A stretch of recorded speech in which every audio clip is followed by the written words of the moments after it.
Dia duro. Hi havia alguna per avui? Sí. Hòstia, el dia de presentació de jornades tècniques. Que era per avui. Anem. Bones, som els alumnes de segon de màrqueting. I estem organitzant les jornades tècniques del dimarts dia 10 de febrer. Però què són les jornades tècniques? El centre obrirà-se les portes per tal d'apropar el món laboral als alumnes.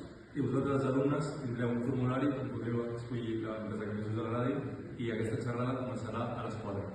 Un cop acabi la xerrada, tindreu un petit descans de mitja horeta i a les 6 començarà les vostres xerrades específiques, que bàsicament empreses de cada família professional vindran i us parlaran una mica de la seva activitat. 10 de febrer, no en falleu.